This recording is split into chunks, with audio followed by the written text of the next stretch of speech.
Hello friends, Siragadikka ஆசை அடுத்து வர எபிசோடில் என்ன நடக்கலாம் அப்படிங்கிறத பற்றி பார்க்கலாம். இன்றைக்கான எபிசோட் ரொம்ப இன்ட்ரெஸ்டிங்கான எமோஷனல் எபிசோடாக இருந்தது மட்டும் இல்லாமல் அடுத்து என்ன நடக்க போகுதுன்னு சொல்லி சூப்பர் இன்ட்ரெஸ்டிங்காக ஒரு ப்ரோமோவும் இன்றைக்கான எபிசோட் லாஸ்ட்டில் கொடுத்துருக்காங்க.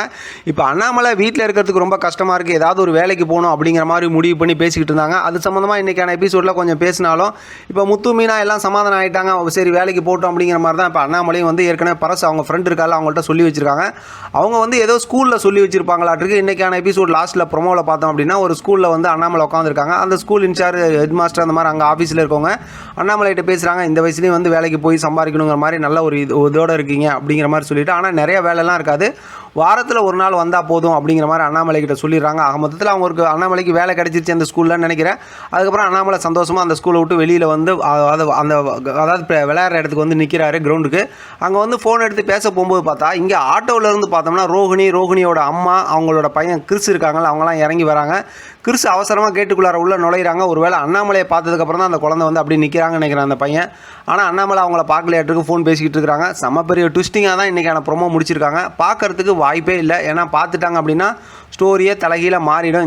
இந்த மாதிரி தான் நடக்குதான்னு. ஆனால் பார்க்காம இருக்கிறதுக்கும் வாய்ப்பு இல்லை, ஏன்னா இப்போ இந்த ஸ்கூலில் தான் இவங்க வேலைக்கு சேர்ந்துருக்காங்க. அப்படிங்கும்போது அடுத்தடுத்து செம்ம இன்ட்ரெஸ்டிங்கான ஸ்டோரிலாம் நமக்கு காத்துக்கிட்டு இருக்கு அப்படின்னே சொல்லலாம். ஆனால் எது எப்படி பார்த்தாலும் சிறகடிக்க ஆசை சீரியலை பொறுத்த வரைக்கும் கதைக்கு பஞ்சமே இல்லைங்க. எந்த கதையை வேணால் எப்போ வேணால் கொண்டு வந்து ஹைலைட் பண்ணி சூப்பராக ஸ்டோரி கொண்டு போகலாம்.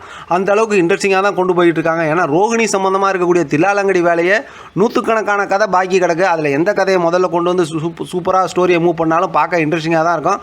ஆனாலும் ஒரு கூட்டு குடும்பத்தில் நடக்கிற பிரச்சனைகளை சூப்பராக யதார்த்தமாக எந்த ஒரு மனக்கசப்பும் இல்லாமல் ரொம்பவுமே யதார்த்தமாக கொண்டு போய்கிட்டே இருக்காங்க. ரோகிணி மாட்டுவாங்க அப்படிங்கிற மாதிரி நினைக்கும் போது ஏதாவது ஒரு பண்ணி அப்படியே திரும்பி வந்துடுறாங்க. இன்றைக்கான எபிசோடில் பாருங்கள், அந்த பிரச்சனையே வரக்கூடாதுன்னு சொல்லிட்டு கரெக்டாக போய் பார்வதி கிட்ட அந்த 2 லட்ச ரூபா பணத்தை கொடுத்து அவங்களே ஃபோன் பண்ண சொல்ல வச்சு அவங்கள்ட்ட நல்ல பேரும் வாங்கி அப்படிலாம் கொண்டு போகிறாங்க. அப்படிங்கும்போது ஸ்டோரியை ரொம்ப யதார்த்தமாகவும் இன்ட்ரெஸ்டிங்காகவும் தான் கொண்டு போயிட்டு இருக்காங்க. என்ன எப்போ பார்த்தாலும் மீனாவை அழுவ வச்சுக்கிட்டே இருக்காங்க, அது பார்க்குறதுக்கு மட்டும்தான் ரொம்ப கஷ்டமாக இருக்குது.